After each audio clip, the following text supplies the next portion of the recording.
Halo guys, kembali lagi di channel Topeng Hitam Official ya.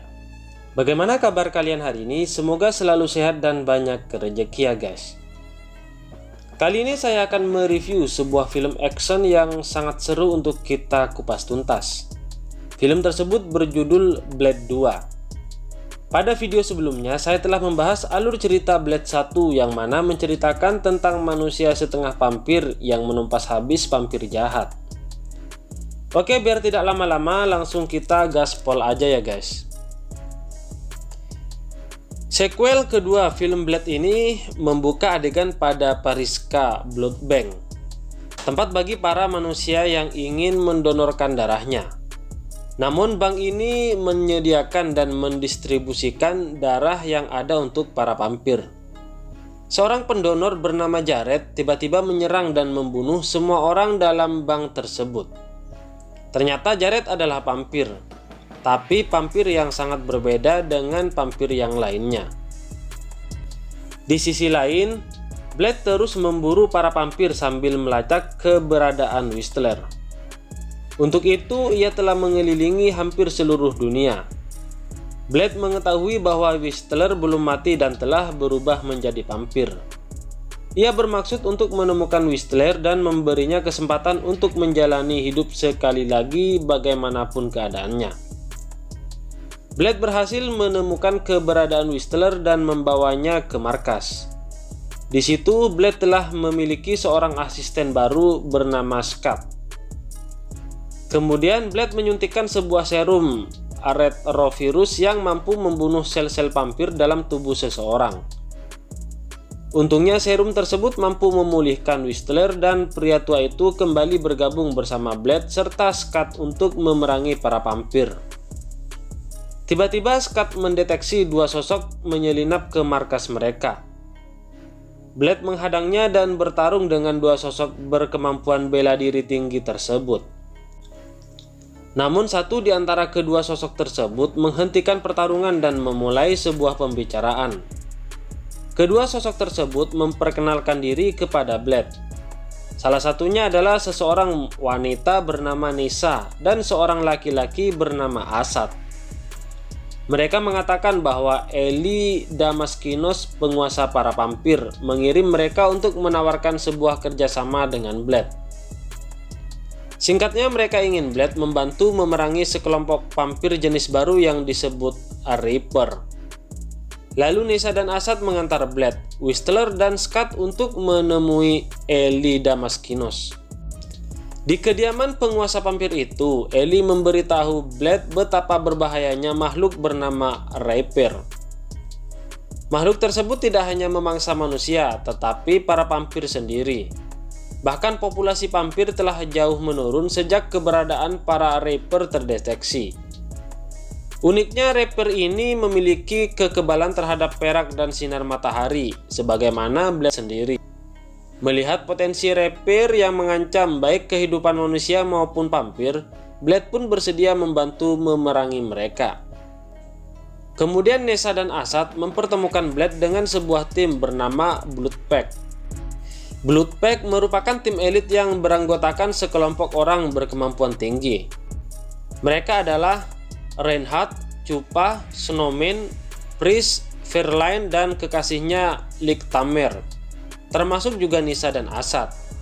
Sebenarnya para vampir membentuk tim tersebut dan melatihnya selama 2 tahun terakhir ini untuk memburu Blade. Akan tetapi ancaman yang lebih besar membuat mereka harus mendahulukan sebuah kerjasama. Awalnya Blade menyampaikan ia hanya bekerja dengan timnya sendiri. Lalu Reinhardt yang merupakan pimpinan tim itu membenci dan meremehkan Blade. Namun Blade dengan santai melakukan beberapa gerakan dan menancapkan sebuah bom di bagian belakang kepala Reinhardt. Hal itu membuat pria besar tersebut tidak berkutik sehingga mau tidak mau ia dan timnya pun bersedia bekerja sama dan mengikuti arahan dari Blade. Blade telah melihat video bagaimana Jared menghabisi seluruh penghuni bank darah. Ia pun memiliki gambaran bagaimana mereka harus memulai misi tersebut. Mereka mulai mengintai sebuah klub malam khusus untuk para vampir. Blade memasuki tempat tersebut bersama seluruh tim Blood Pact. Sementara itu, Whistler berjaga dengan senapan di atap sebuah gedung dan Scott memantau setiap pergerakan melalui komputer dan peralatannya. Para vampir dalam klub yang mengenali Blade segera menyingkir. Kemudian mereka berpencar dan benar dugaan Blade bahwa para Reaper akan mendatangi tempat di mana mereka bisa mendapatkan mangsa. Para Reaper pun menyerang tim Bloodpack yang tengah berpencar. Hampir setiap anggota tim kewalahan menghadapi keganasan dan kemampuan para Reaper tersebut. Sementara itu di luar, para Reaper juga menyerang Scott yang seorang diri. Sedangkan Whistler menghilang entah kemana. Para Reaper berhasil menggigit Priest dan Lichtamer. Namun Lichtamer menyembunyikan lukanya dari anggota tim yang lain. Scott yang tidak memiliki kemampuan bela diri menggunakan sinar ultraviolet dan menghabisi Reaper yang menyerangnya. Scott segera memberitahu kelemahan tersebut kepada Blade dan yang lainnya sehingga mereka berhasil mengatasi para Reaper yang menyerang mereka. Ketika pagi hampir datang, seluruh anggota tim itu memutuskan untuk mundur. Kini, Blade sendiri yang masih bisa melanjutkan misi. Ia bertemu dengan Jared dan sempat saling bertarung. Blade terkejut menghadapi Jared memiliki kemampuan regenerasi yang tinggi sehingga setiap luka pada tubuhnya dapat pulih dengan cepat. Lalu Jared mengundurkan diri dan pergi, sedangkan Blade kembali menemui tim di markas mereka. Priest yang mendapat gigitan Reaper telah dieksekusi. Kemudian Whistler datang dan menunjukkan mereka sebuah jalur yang memungkinkan berfungsi sebagai tempat keluar masuk sekaligus jalan menuju sarang para Reaper. Selain itu mereka mengamati satu Reaper yang sedang terjebak dan tampak sekarat di tempat itu. Blade menemukan bahwa proses metabolisme yang sangat cepat menjadikan para Reaper lebih haus darah dari vampir pada umumnya. Jika mereka tidak mendapatkan darah, mereka bahkan akan memakan tubuh mereka sendiri untuk memuaskan rasa haus itu. Setelah mendapat peralatan dan senjata baru dari Scott, Blade dan yang lainnya melanjutkan perburuan Reaper. Mereka berpencar setelah memasuki lorong bawah tanah agar memudahkan pelacakan jejak menuju lokasi sarang makhluk tersebut. Sayangnya operasi mereka kini lebih berantakan. Lichtamer yang telah mendapat gigitan dari Reaper mulai bermutasi dan membunuh Snowman. Kemudian ia menyerang Fairlane yang lebih memilih mati dengan memaparkan diri ke sinar matahari dan menyebabkan Lichtamer tewas seorang diri. Reinhardt dan Chupa tiba-tiba menyerang Whistler. Namun Whistler menyemprotkan sebuah cairan yang kemudian memancing para Reaper mendatangi mereka dan memanfaatkan kesempatan itu untuk meloloskan diri. Para Reaper juga menyergap tim Blade, menewaskan Assad dan membuat Nyssa terluka. Blade mengambil resiko untuk menyelamatkan Nyssa dan menghabisi seluruh Reaper itu dengan bom sinar ultraviolet buatan Scott. Di sisi lain, Jared menemui Whistler dan memberinya sebuah cincin untuk diberikan kepada Ellie. Blade membiarkan Nyssa meminum darahnya untuk memulihkan diri. Namun orang-orang suruhan Ellie datang dan melumpuhkan mereka berdua. Lalu mereka membawa Blade, Nyssa dan juga Whistler menuju sebuah tempat di kediaman Ellie. Ternyata selama ini Reaper bukan merupakan vampir yang bermutasi secara alami, melainkan hasil eksperimen dari Ellie sendiri. Ellie mengaku melakukan hal itu agar kaumnya memiliki kelebihan yang sama dengan Blade, dan semua yang ia lakukan hingga saat ini adalah untuk menjebak Blade. Kemudian Whistler melemparkan cincin dari Jared dan akhirnya mengungkap seluruh kebenaran sekaligus kebusukan Ellie selama ini. Nama asli Jared adalah Nomak yang merupakan putra kandung dari Ellie sendiri. Namun Ellie menggunakannya sebagai kelinci percobaan dan menjadikannya sebagai Reaper pertama. Ellie menganggap Nomak sebagai kegagalan karena masih tidak tahan terhadap sinar matahari.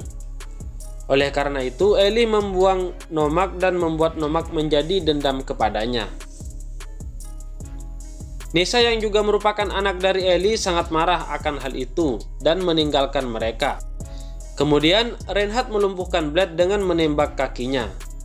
Blade berusaha meledakkan bom di kepala Reinhardt, tetapi Scott yang merupakan mata-mata Ellie telah menonaktifkan bom itu. Namun Blade ternyata telah mengetahui hal itu dan ia telah mengatur ulang timer bom di kepala Reinhardt. Akibatnya Scott yang kini memegang bom yang telah ia lepaskan dari kepala Reinhardt itu pun meledak dan tewas seketika. Sayangnya Reinhardt dan para anak buah Ellie tetap berhasil melumpuhkan Blade.